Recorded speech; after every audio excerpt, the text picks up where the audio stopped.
Hi, I'm going to be doing a reading for Capricorn. We're going to start out with the Raven's Wand Oracle, and then we're going to go to the Winged Enchantment Oracle deck.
What does Capricorn need to know?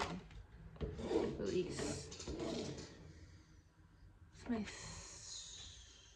This is my second reading of the night, and it's my second time seeing release come out in the readings. Must have to do with that full moon that's coming up. The call of longing. Nothing else wants to come out. The call of longing.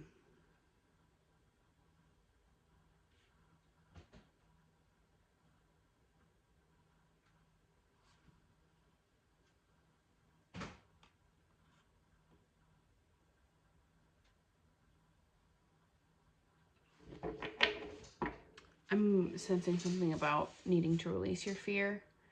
Take a risk.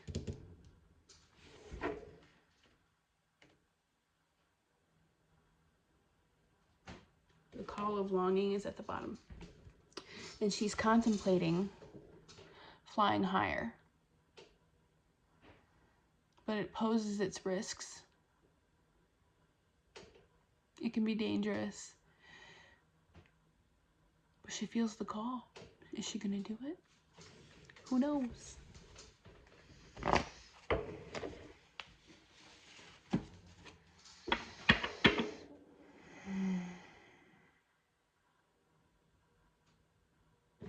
Releasing the ghosts of your past.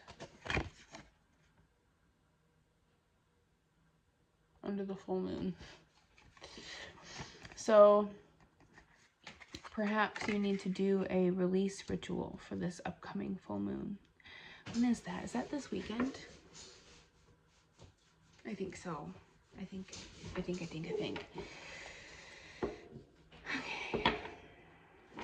Let's see. Oh, excuse me.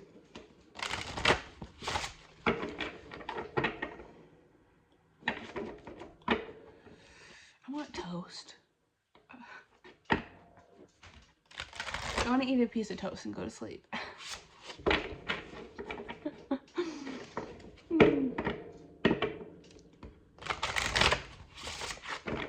I also want some apples.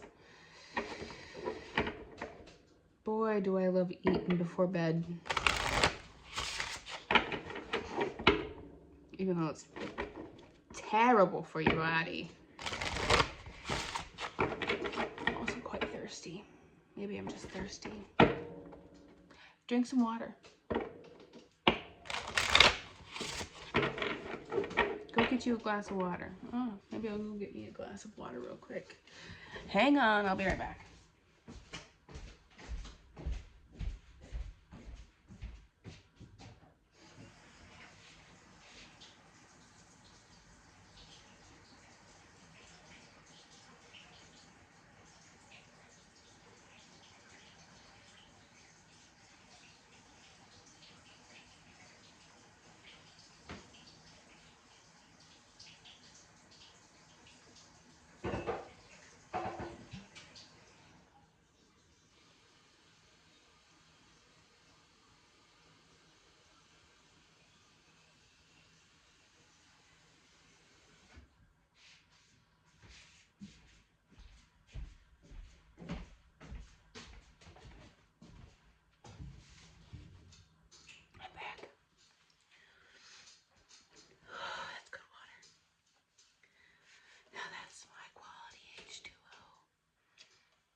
Back at it.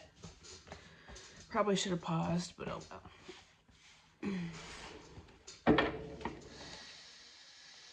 Okay, what does Capricorn need to know?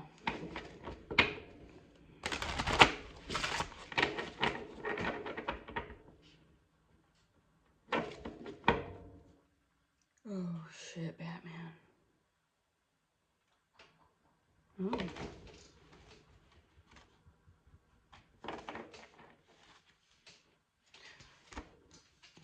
The hawk, number 15, is making itself known to me.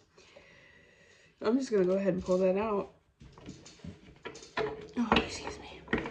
It was upside down on the deck, and I thought for a moment that I had picked one side up opposite from the other. I don't like having reversals in my deck. I don't like it at all. If it wants to come out reversed, it will. And then I put it back in the deck upright. But I thought I shuffled reversals into my deck just now. But I did not. Okay. Chickadee. Chickadee, chickadee.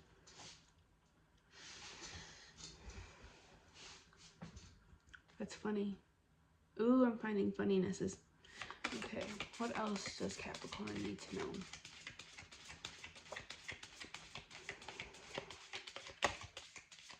Crow. Okay. Okay, so when I brought out that hawk card, I set it next to the deck, not really thinking about it, to the last deck that I just shuffled from. And it was looking right at this person, looking up into the cloud. And I thought it was funny because look at all those birds flying around in the clouds, just like here, all these sparrows. We'll see how it all aligns. Okay.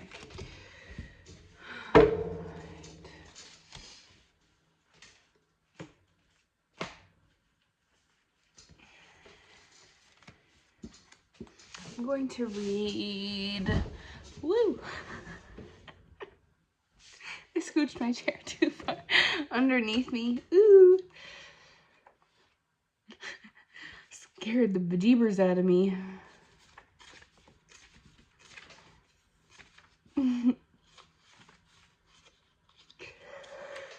Oh man. Okay. Ellie Breeze comes to free the souls of the innocents who were tried and condemned with their witches. She's risking capture to release others. Such is the lure of freedom. As we set others free, we sweep away the injustice of oppression.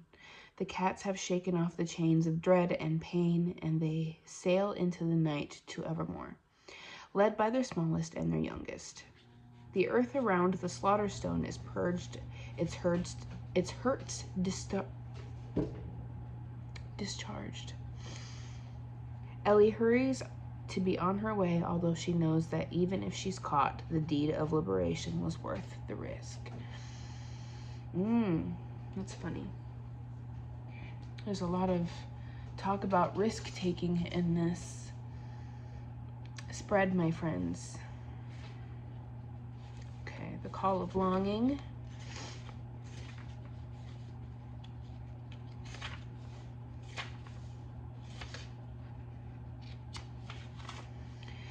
Witches make sure to never be seen flying, and seldom soar too high. Ruthie Comfort sits on her lightning staff and watches the swallows easily achieve greater heights than her.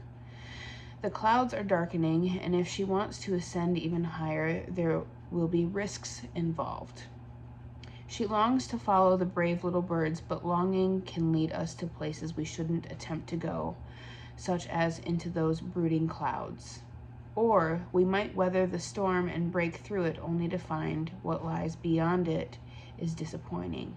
The grass is certainly not greener at all. Or maybe this is asking you to not take a risk. A what?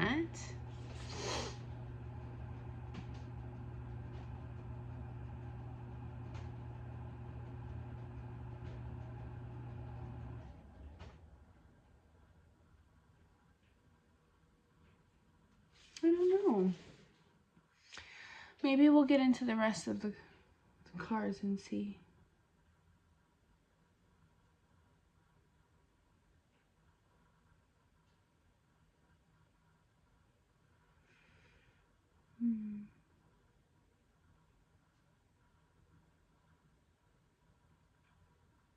I think there certainly is a choice here.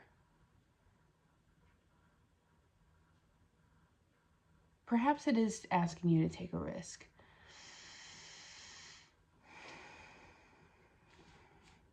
Because a risk can be taking a chance on something, not knowing what the outcome might be. A risk can be stepping into the storm, risking getting hurt.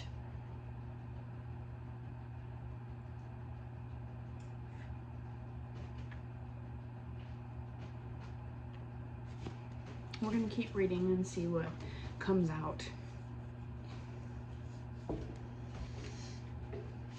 I'm confused.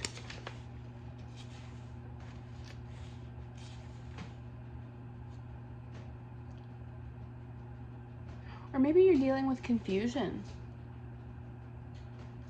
about what it is that you should or shouldn't do. What is right for you, what isn't right for you. Maybe you're worried. Maybe you need to release those fears. But did I talk about releasing fears with you? Yeah, I did. Okay. All right, Hawk, number 15.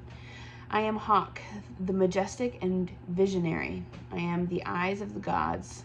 I am the whole picture. I have keen sight, seeing everything from every angle. I can see how today shapes tomorrow and how my future steers today. I am advantage and strategy and will always come prepared. If I am circling overhead or overheard, if I am circling overhead, it is because you are not yet aligned with your future.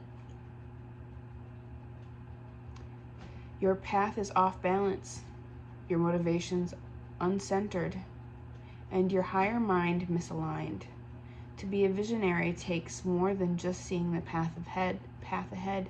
You must construct it, shape it, and ensure it spans far enough to complete your tasks.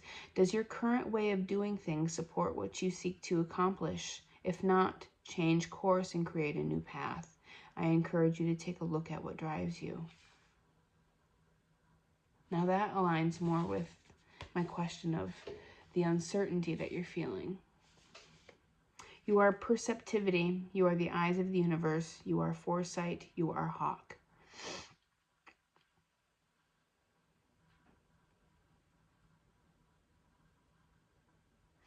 The part where it says to be a visionary takes more than just seeing the path ahead. You must construct it, shape it, and ensure it spans far enough to complete your task. Speaks to how there might not be something on the other side. Be what you want on the other side of whatever it is that you decide to do.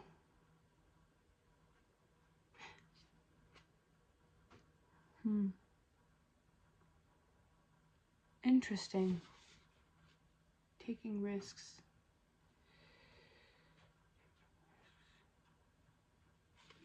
Okay, let's see what Crow has to say. Interesting.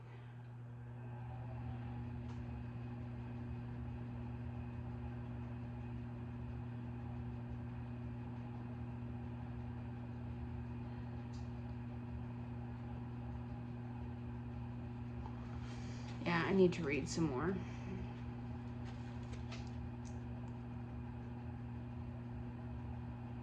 Seems like you have quite the decision to make, my friend. You know, it won't hurt to sit down and think for a little bit to get balanced. What does it mean to you to be balanced and reconnected and tethered? Excuse me. I am Crow, the walker of worlds. I am sacred law. I am a siren of merging realities. I am the all-pervading cosmos and signal your future is catching up with you. I am the order of space and time. I am the fabric of the unwoven. I am the soul's most lucid dream that signals your readiness to leap into the dark. You cannot run from your chosen path. You cannot deny cause and effect. I am the universal mind that seeks connections. I urge you to support your intentions and see them through. You're confused. You're confusing me. I'm just kidding. You're just dealing with confusion right now. You're having a hard time deciding what's the right move for you. That's why this card's saying that it's not aligned or that you're off balance.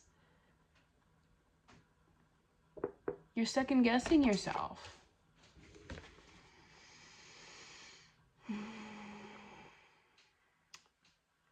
You cannot deny cause and effect. I am the universal mind that seeks connections. I urge you to support your intentions and see them through. Make the effort to manifest and stop ignoring the role of your own mind. Creation is a process, and the tangible always comes from nothing. You are shaping everything around you and orchestrating the unseen. Meld into the future and become what you have chosen. You are exploring the boundaries. You are finding the path. You are lucidity. You are crow. And we also have Kingfisher at the bottom of the deck. I think that might offer a little bit more. Oh, and crow is number 7. I don't know if I mentioned that. Okay, Kingfisher is number 18, which brings to me the moon. We're going to be having a full moon. Just saying. I am Kingfisher, master of the deep. I am retrieval of the past. I am seeker of the unknown. I am the one you send into the darkest waters of the mind. I am discovery. I am the extraction of what hinders movement. I am restoration. You have hidden something beneath your surface. I will release you from what ties you to the bottom. Things must come to light now. Indecision must be washed away. I am the promise of new warmth and abundance. I am the one who restores the calm.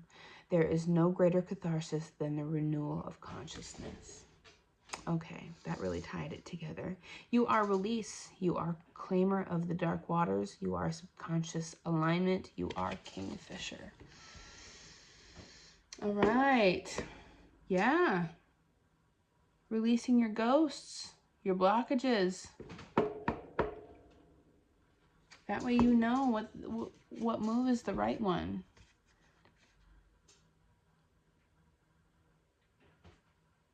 Because if you fly too low, you'll get seen. And you're not supposed to be seen riding your wand. Or your wand. Your broom. Your lightning staff.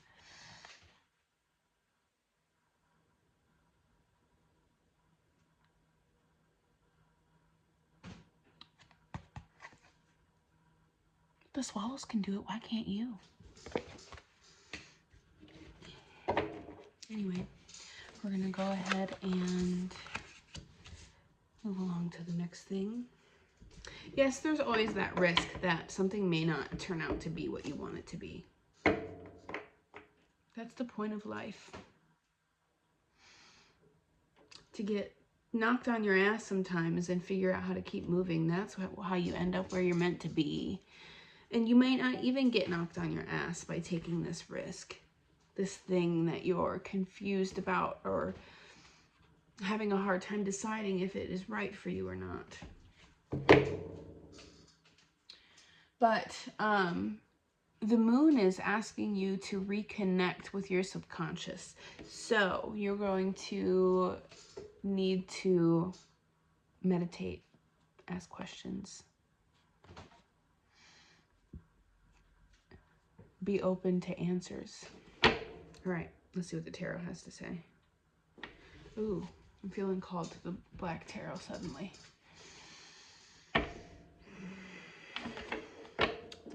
Tarot is an awesome, it's a gorgeous deck. Very good for shadow work, which you're being called to check out your shadows. What are you afraid of? What stories are you telling yourself that are keep you from doing this thing that is meant for you? You know, you can avoid it all you want to. You can take the stairs or you can get pushed down the stairs. You know, the choice is yours.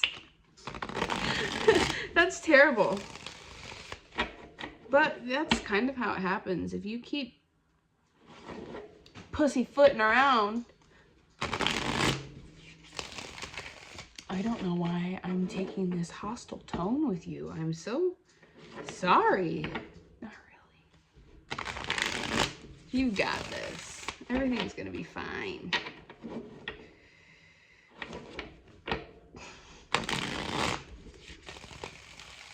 Don't hate me.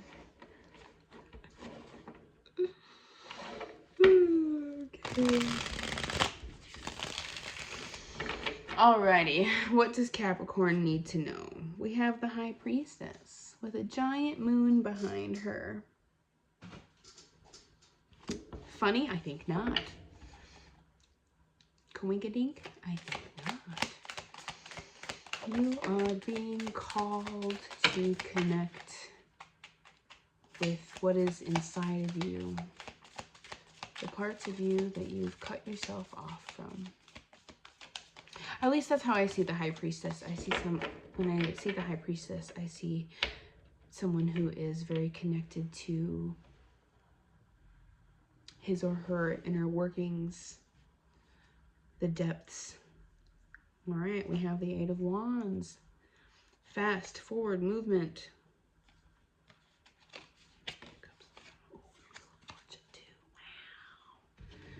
Wow. And not many cards wanted to come out for you. The Hierophant.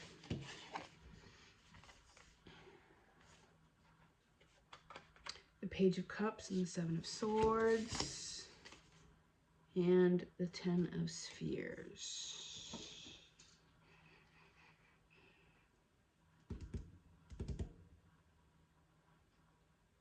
Page of Cups. Lots of feelings. Okay, so the Ten of Spheres is connected to abundance.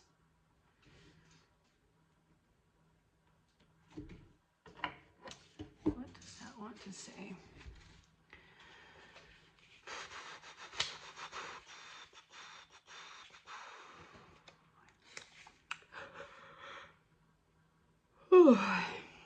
Ten of Spheres. Seek or embrace the fulfillment that comes with a partnership that will help you attain both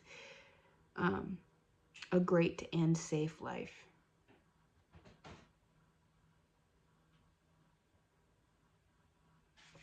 Is this about a relationship? Are you having a hard time deciding if it's time to come forward and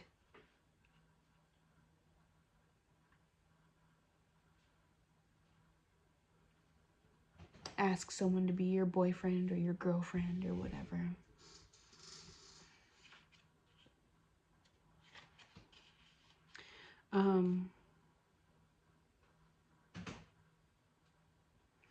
A lot of times when I see the Seven of Swords, they usually talk about deception, but sometimes in this deck, I kind of feel like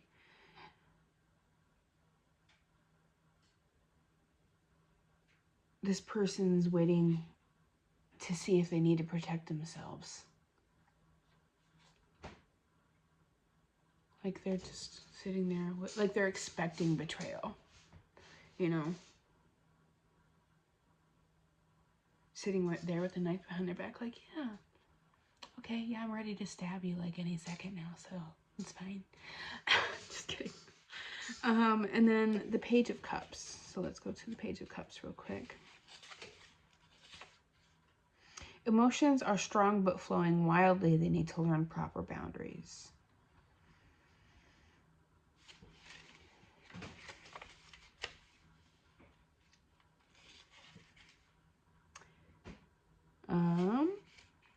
Seven of Swords, time to take your ideas and thoughts elsewhere.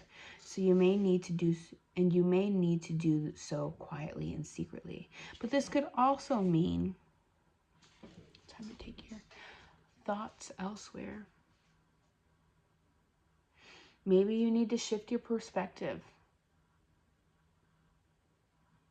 You know, because this whole reading's talking about being confused, afraid of taking a risk. Maybe you're so on edge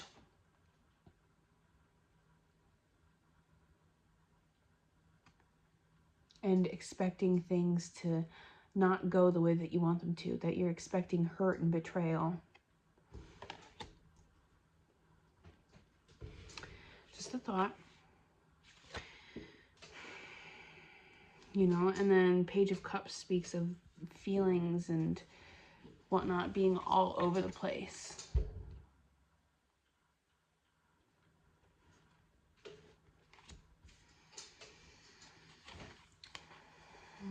I'm also going to look up the High Priestess and see, make sure she fits in with this. The High Priestess represents knowledge and enlightenment that we attain by overcoming difficulties.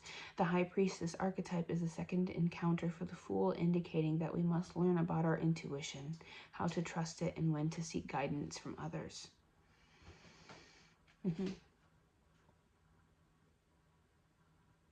You know, what if your fear is running the show? Because I want to go back to that Seven of Swords real quick, because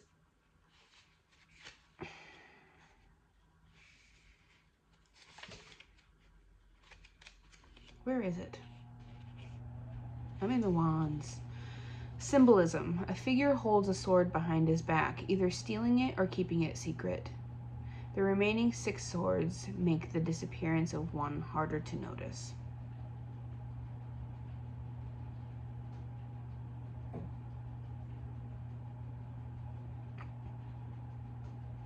When I see this figure, I see someone standing there, like waiting, like they have to stab somebody. Look like they're waiting for the moment that they have to protect themselves. What if you don't have to protect yourself? It's just a thought, like I said. Okay. The Hierophant.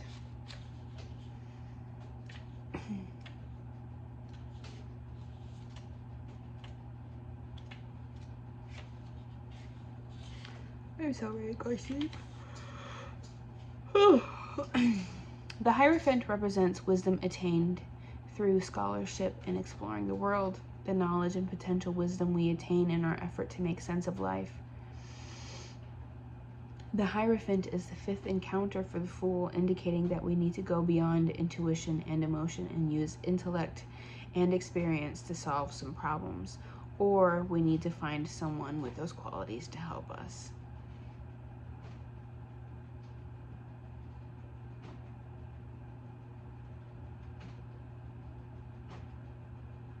Wisdom, authority, knowledge, doctrine, and advice. Well, that Hierophant is telling you that you need to be right here. Because, all right, if your nervous system isn't balanced, you're not going to have a good connection with your intuition. There's going to be things that come up in your body that tell you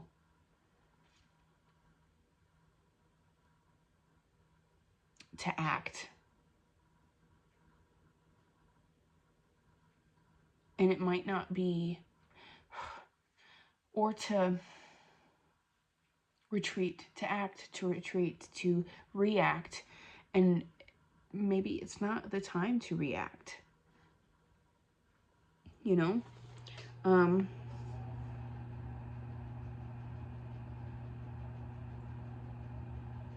Or maybe you need to look at what you've learned and be like, does this look like that? All right, so let's say this person is living in a space where they feel like they need to be on guard and need to protect themselves because they're braced for betrayal. this situation that you're looking at, that you're confused at, that you're so afraid of being hurt by, if you take the time out to really look at the bigger picture, does it honestly look at what you have been through before? Or are these feelings of needing to protect yourself, are they clouding you?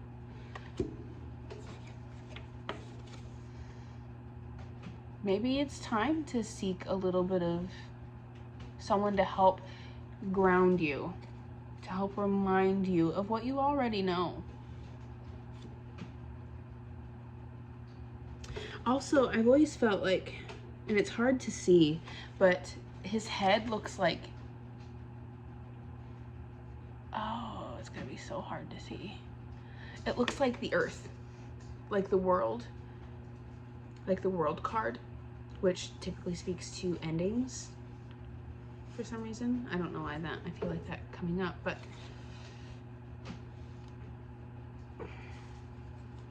releasing your ghosts, bringing an end to the never-ending torment that you put yourself through due to allowing these fears to run your life for you.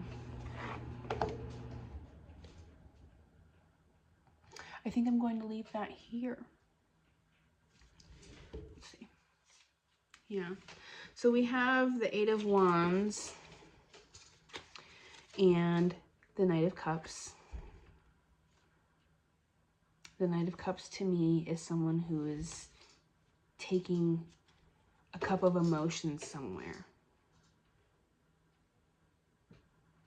Now,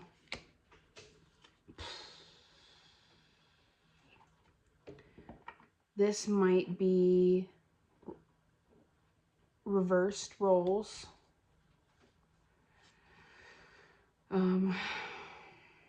You might be dealing with somebody whose fears get the best of them. If so, the other reading is probably going to be your best bet. It's because if you're dealing with somebody who allows their fears to get the best of them and they don't make moves, it seems like they don't try. In your perspective, it's not that they don't try, it feels like it. It's going to be important for you to stay connected to the feminine aspect of yourself, the person who just, the aspect of yourself that allows. No coaxing, no pushing, no pulling. You gotta chill. There's somebody else that is being called to step up. And it could be the person watching this video, or it could be about someone else for a person that's watching this video. Just putting that out there. I'm gonna go ahead and leave that here. I'm wishing you the best. There's a card that's popping into my head actually real quick. Mistakes teach us. Every bit of pain that we end up going through in our lives is a gift. Because it shapes you. It teaches you. For the most part, if you decide to utilize it, it teaches you about the type of person you want to be and how you want to carry yourself throughout this life and what's important to you. And any time that we get to come across a piece of knowledge like that, it's a gift.